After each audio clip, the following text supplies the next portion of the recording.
Oke, selamat siang.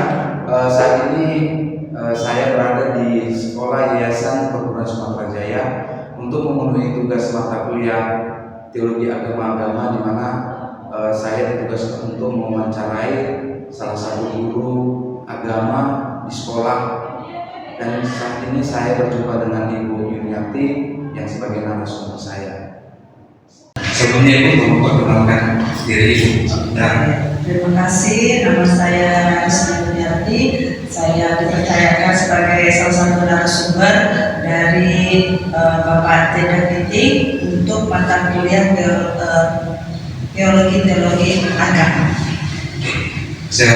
Ibu, saya ini tenaga pengajar di Sekolah Yayasan Perguruan Sumatera Jaya dan Merawat. Jadi Ibu, yang saya pertanyakan itu adalah bagaimana pemahaman Ibu mengenai teologi agama-agama? Seperti yang baru belajar. Pemahaman yang saya pahami tentang teologi agama ini adalah merupakan satu ajaran atau sekumpulan pemahaman dari berbagai agama-agama. Jadi di dalamnya itu apa itu agamanya itu tersendiri, fungsi agama itu tersendiri, manfaat dan bagaimana cara penyebaran ataupun memperluas agama atau ajaran masing-masing agama. Oke. Jadi menurut Ibu lah, kita sebagai mahasiswa yang bakalan akan menjadi pelayan di tengah masyarakat di tengah gereja, kemana arahnya fungsi daripada mata kuliah untuk mempelajari teologi agama-agama? Salah satu manfaat dari mempelajari teologi agama ini bagi mahasiswa, khususnya di teologi ini adalah ketika terjun di dunia lapangan atau ketika terjun di dalam dunia pelayanan, kita akan terjun langsung ke berbagai suku-suku. Seperti contoh di Sumatera Selatan ataupun di Sumatera Utara ini, ketika kita ada di kota A, kita akan berhadapan itu lebih daripada 5 suku, 6 suku dan sebagainya. Dan di situ kita akan pelajari kultur, budaya, lalu bagaimana kepercayaan mereka. Terus dari situ ketika kita sudah mengetahui, kita bisa masuk Injil atau kita masuk penginjilan itu kepada berbagai suku-suku, tentunya berbeda pola, berbeda bentuk, berbeda cara sesuai dengan yang mereka percayai, seperti itu. Oh, berarti menjurus ke misi ya? Misi, ya. Oke. Di dalam teologi agama ini ada pemahaman inklusivisme, eksklusifisme, dan pluralisme. Kira-kira kalau menurut Ibu di pemahaman yang mana? Berada di mana?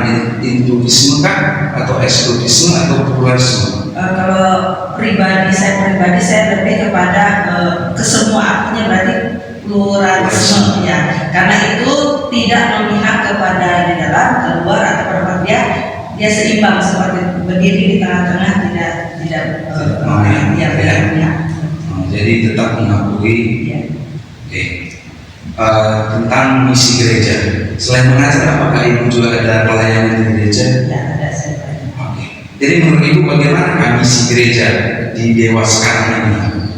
Yang saya lihat dengan berbagai gereja yang saya masuk, sedikit agak gereja-gereja agak sedikit lemah untuk memahami tentang masalah ini, apalagi khususnya seperti pelayanan misiologi gitu. Jarang sekali gereja mengutus anak Tuhan ataupun anak-anak gerejanya yang mungkin sudah dibina, dia ditempatkan dan dibuatlah misalkan pelayanan di mana seperti itu gitu.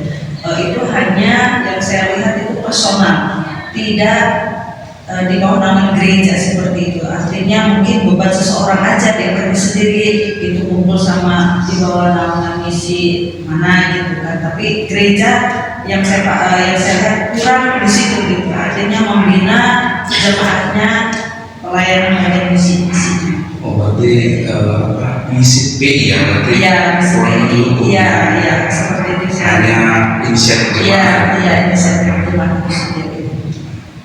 Kemudian kan di luar Kristen dan Indonesia ada agama lain. Menurut Ibu bagaimana pandangan terhadap ajaran-ajaran teologi daripada agama lain selain Kristen? Kalau saya melihat yang munculnya kepercayaan A, B, dan C, saya pikir itu seperti tadi pluralisme itu disitulah juga kita bisa bagaimana kita sebagai orang Kristen yang sudah percaya dalam Alkitab kebenaran, kita harus lebih bijak di mana kita bisa memberitakan yang kebenaran itu agar tidak bisa juga menyinggung orang lain seperti itu, karena sekarang kita bisa melihat sedikit saja kita salah bicara sudah penistaan agama seperti itu. Jadi tapi bukan berarti kita tidak memberitakan kebenaran, tapi memberitakan kebenaran dengan bijak, dengan hikmat kita lah seperti itu, supaya tidak jadi batu sandungan.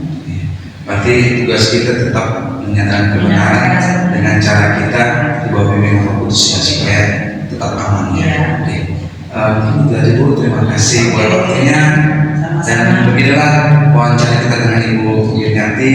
Semoga ini bermanfaat. Terima kasih Bu ya. Sama-sama.